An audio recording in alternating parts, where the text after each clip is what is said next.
आज का लेक्चर बहुत ही ज़्यादा इंपॉर्टेंट है from foundation and future point of view, इसलिए इस लेक्चर को बिल्कुल भी मत मिस करना। आज हम ये समझने वाले हैं कि कैसे हम रेगुलर एक्सप्रेशन को एनएफए में कन्वर्ट कर सकते हैं, basically RE to NFA conversion.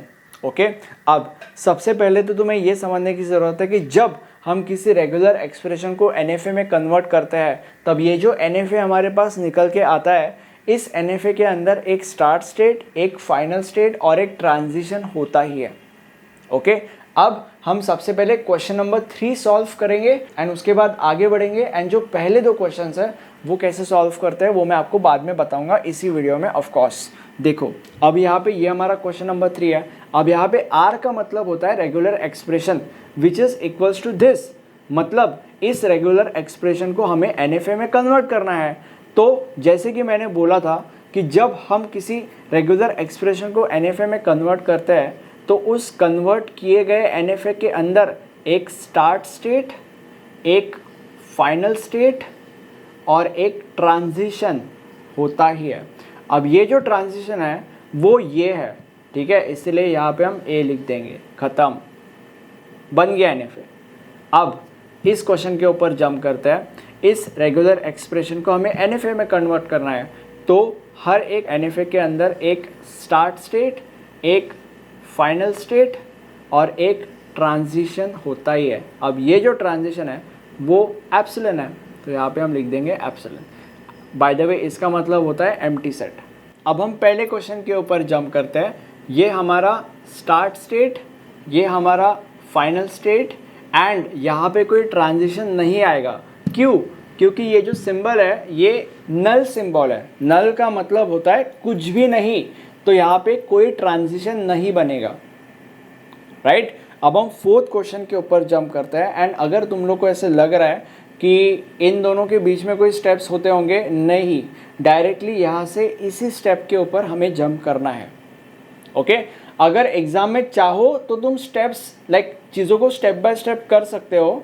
अगर क्वेश्चंस बहुत ज़्यादा बड़े हैं तो बड़े क्वेश्चंस हम बाद में सॉल्व करने वाले हैं, रिलैक्स। अब हम फोर्थ क्वेश्चन के ऊपर जंप करते हैं। अब देखो, ये हमारा स्टार्ट स्टेट, ये हमारा फाइनल स्टेट। अब तुम में से आधे से ज़्यादा स्टूडेंट्स क्या करेंगे, तुम लोग यहाँ से तो लेकर यहाँ तक एक एरो बनाओगे और यहाँ पे ए भी लिख दोगे और खुश हो जाओगे। अगर तुम ऐसा करोगे तो तुम्हें एग्ज़ाम में अंडा मिलेगा। और ऐसा क्यों? ऐसा इसीलिए क्योंकि ये कोई इंडियन रेलवे नहीं है जहाँ पे तुम एक रिजर्वेशन सीट के ऊपर 10-10 बंदों को बिठाओगे और चल जाएगा। यहाँ पे अगर तुम एक रिजर्वेशन सीट के ऊपर एक से ज़्यादा बंदों को भी बिठाओगे ना तो तुम्हें टीसी रेलवे से बाहर निकाल देगा। अर्थात पेपर में टीचर तुम्हें मुर्गी का अंडा देगी और भाग जाएगी, मतलब तुम्हें पेपर में 0 मिलेगा। यहाँ पे एक रिजर्वेशन सीट के ऊपर एक ही बंदा अलाउड है, ठीक है। यहाँ पे तुमने 2-2 बंदे बिठाए, नॉट अलाउड। अब इसके जगह पे तुम्हें क्या करना है, what is the right answer?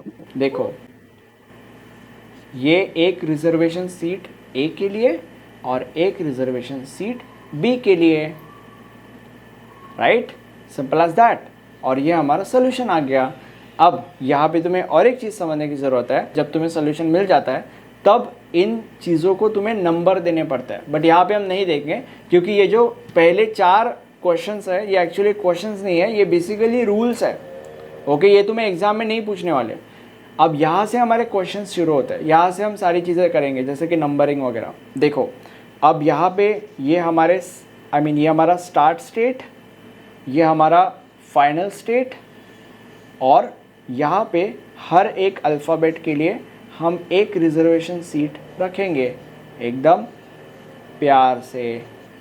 ये 1 के लिए, ये 0 के लिए और ये 1 के लिए, simple as that, easy peasy lemon squeezy.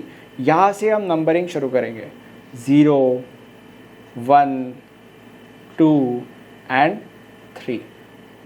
Okay, अब तुम लोग पूछोगे कि ऐसी क्यों नंबरिंग करनी है। देखो, नंबरिंग ऐसी होती है फ्रॉम 0 एंड सो ऑन।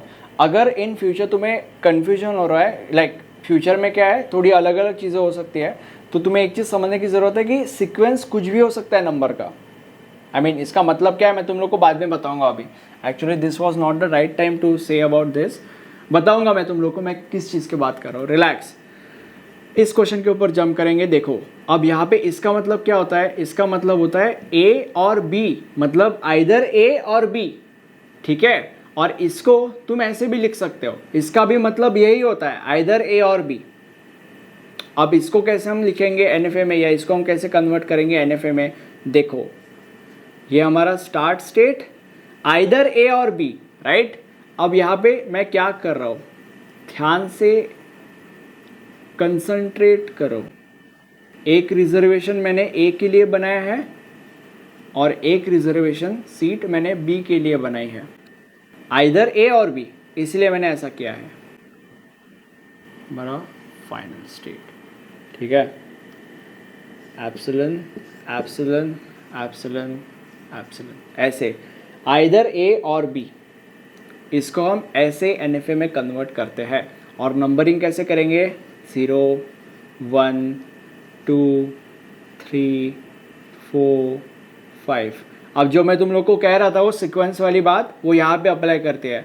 तुम लोग यहाँ पे नंबरिंग में कंफ्यूज कर सकते हो, तो तुम्हें एक चीज़ समझने की ज़रूरत है कि नंबर का सीक्वेंस कुछ भी हो सकता है, तो उसका टेंशन लेने की तुम्हें ज़रूरत नहीं है। बस नंबरिंग करो और खुश हो जाओ, यहाँ पे तुम खुश हो सकते हो।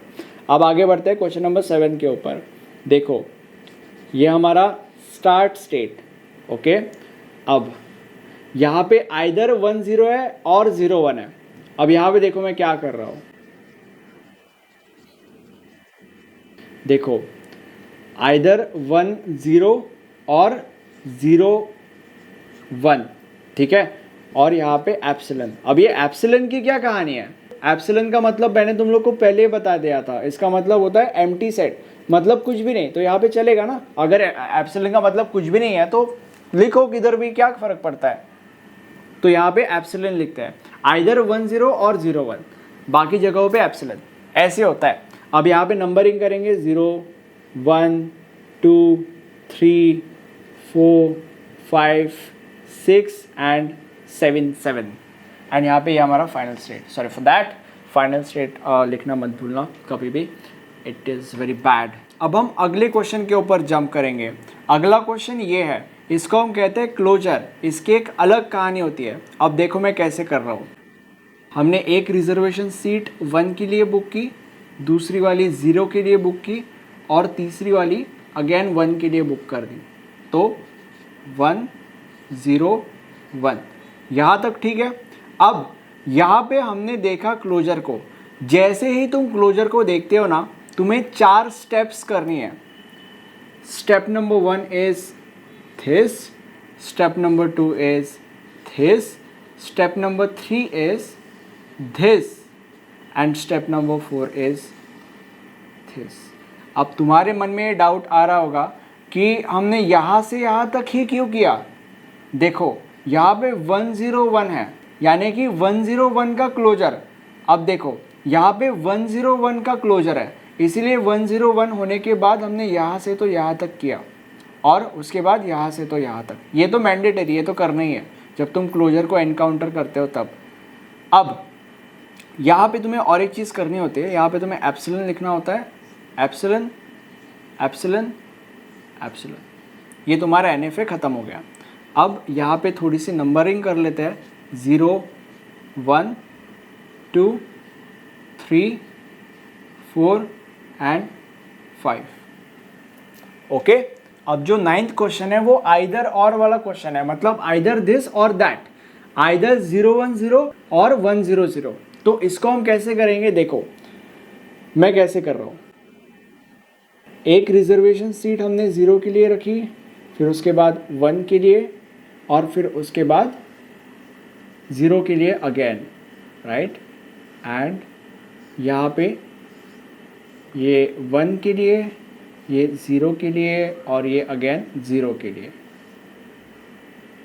अब आइदर 0 1 0, आइदर 0 1 0 और 1 0 0।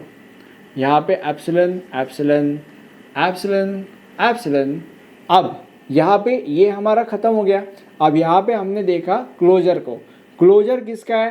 क्लोजर इसका है, मतलब इस पूरे का क्लोजर है। तो जैसे ही तुम क्लोजर को देखते हो, मैंने तुम लोग को क्या बोला था, क्या करने का होता है? 4 स्टेप्स करने होते हैं। Step number 1 is this. Step number 2 is, sorry for that, my bad. Step number 2 is this. Step number 3 is this, and step number 4 is this. Epsilon, epsilon, epsilon, epsilon. तुम्हारा NFA बन के तुम्हारे सामने ready हो चुका है. अब हम इसको थोड़ा सा नंबरिंग कर लेते हैं एंड ये हमारा फाइनल स्टेट होता है. By the way final state लिखना मत भूलना, ये हमारा फाइनल स्टेट होता है. अगेन फाइनल स्टेट अगर तुमने नहीं लिखा तो लाइक लिखना, इट इज़ लाइक अगर नहीं लिखा तो it is very bad for health. लिखा तो it's good for health, right? It's good for digestive system. आगे बढ़ते हैं, इसको नंबरिंग करेंगे. 0 1 2 3 4 5 6 7 8 9 10 11, राइट? अब ये जो क्वेश्चन है, ये क्वेश्चन इन 2-3 क्वेश्चन से बहुत ही ज़्यादा सिमिलर है. इसीलिए इस क्वेश्चन को मैं तुम्हें होमवर्क क्वेश्चन दे रहा हूँ. ये क्वेश्चन तुम सॉल्व करो, फोटो मुझे व्हाट्सएप पे भेजो. अगर क्वेश्चन सही है तो मैं तुम्हें मेरे नोट्स के ऊपर एक बहुत अच्छा डिस्काउंट दूंगा, राइट? क्वेश्चन सॉल्व करो, नोट्स लेके जाओ. एंड ये भी क्वेश्चन शायद से होमवर्क क्वेश्चन होगा, डिपेंड्स, देखते हैं. इस क्वेश्चन को सॉल्व करेंगे. देखो ये क्वेश्चन थोड़ा सा क्रिटिकल क्वेश्चन है. अब सबसे पहले यहाँ पे 0, तो यहाँ पे लिखो 0, ये हो गया 0, यहाँ तक ठीक है. अब इसके बाद ये, इसका मतलब क्या है? इसका मतलब आइदर 0 और 1. मैंने तुम लोगों को गला फाड़ फाड़ के बोला था कि तुम इसको ऐसे भी लिख सकते हो और इसको ऐसे भी लिख सकते हो. तो इन दोनों का मतलब क्या है? लाइक अगर लाइक इसका मतलब क्या है? इसका मतलब आइदर ए और बी. इसका भी मतलब आइदर ए और बी. तो इसका मतलब क्या होगा? इसका मतलब होगा आइदर 0 और 1 ना. तो आइदर 0 और 1 को हम कैसे लिखते हैं? ऐसे, आइदर 0 और 1, ठीक है? आइदर 0 और 1, बाकी जगहों पे एप्सिलॉन. अब यहाँ पे हमने क्लोजर को एनकाउंटर किया है. क्लोजर का मतलब क्या होता है? क्लोजर का मतलब हमें वो 4 स्टेप्स करनी होती है. अब क्लोजर किसका है? क्लोजर इसका है, मतलब इस पूरे का क्लोजर है. तो 4 स्टेप्स इस पूरे के अराउंड हम करेंगे. ये हमारा स्टेप नंबर 1, ये हमारा स्टेप नंबर 2, ये हमारा स्टेप नंबर 3 और ये हमारा स्टेप नंबर 4. ला ला ला ला ला ला ला. अब एप्सिलॉन की बारी आती है. एप्सिलॉन एप्सिलॉन एप्सिलॉन एप्सिलॉन हो गया. अब इसके बाद 1 0, इसको हम इधर लिखते हैं थोड़ा सा साइड में, नहीं तो तुम्हें लगेगा कि इसके बाद एप्सिलॉन है, ठीक है? तो ऐसा नहीं है. तो अब यहाँ पे 1 0, तो अभी 1 0 कैसे लिखेंगे? इट्स इजी, लाइक ये 1 और ये 0 और ऑब्वियसली हमारा फाइनल स्टेट होगा. ओके, अब इसको नंबरिंग करेंगे. 0 1 2 3 4 5 6 7 8 9 एंड 10. ओके, ये हमारा NFA बन के रेडी हो चुका है. अब ये जो 12th नंबर का क्वेश्चन है, यहाँ पे मैं तुम लोगों को बता देता हूँ कि कैसा क्वेश्चन है ये. इसका मतलब क्या है? आइदर ए और बी, ठीक है? तो आइदर ए और बी तुम कैसे सॉल्व करोगे? बिल्कुल ऐसे सॉल्व करोगे. उसका क्लोजर लिख दो, ठीक है? वो 4 स्टेप्स फॉलो कर लो उसके बाद, सिंपल एज दैट. इसलिए क्वेश्चन हम हमारा होमवर्क क्वेश्चन रखेंगे. सॉल्व करो. अब क्वेश्चन नंबर 13 के ऊपर जंप किया जाएगा. ये थोड़ा डिफिकल्ट क्वेश्चन है. ये सारी की सारी चीज़ें हमें रफ करनी पड़ेगी, तो मैं रफ करके आपको 2 मिनट के बाद मिलता हूँ. प्रोबेबली एक ब्रेक भी लेंगे हम लोग. अब क्वेश्चन नंबर 13 के ऊपर जंप करेंगे. सबसे पहले क्या है? सबसे पहले ये है. इसका मतलब क्या होता है? आइदर ए और बी. तो आइदर ए और बी को कैसे करोगे तुम? देखो कैसे, ऐसे ये आइदर ए के लिए ला ला ला ला ला ला ला ला ला ला ला, ठीक है? आइदर ए और B. Epsilon epsilon epsilon epsilon. Okay, अब इसका क्लोजर है, मतलब इसका क्लोजर क्लोजर को तुमने देख लिया है, देख लिया तो क्या करने का, 4 स्टेप्स करने के। कौन से स्टेप्स करने के? Step number 1, step number 2, step number 3 and step number 4। Okay, epsilon epsilon epsilon epsilon. ठीक है, इतना हो गया। अब आगे क्या है? आगे है ए बी बी। ठीक है, तो A B B, right, A B B. उसके बाद ये अगेन आइदर ए और बी। तो अभी आइदर ए और बी कैसे करोगे? अगेन ये आइदर ए के लिए और ये आइदर बी के लिए, आइदर ए और B, epsilon epsilon epsilon epsilon. अब यहाँ पे देखो, आइदर ए और बी का epsilon, sorry god, either A और बी का क्लोजर है, मतलब इसका क्लोजर। क्लोजर को तुमने देख लिया। अब 4 स्टेप्स करो। Step number 1, step number 2, step number 3 and step number 4। Epsilon epsilon epsilon epsilon, right. और ये हमारा final step, like final state. Numbering करेंगे 0 1 2 3 4 5 6 7 8 9 10 11 12 13 14 15 16 आणि 17 यानी 70। ख़त्म। अगर वीडियो अच्छा लगा है तो लाइक करो। और ये हमारा प्लेलिस्ट है, प्लेलिस्ट में इस सब्जेक्ट के सारे लेक्चर्स आपको मिल जाएंगे। Thank for that, thank you, bye bye.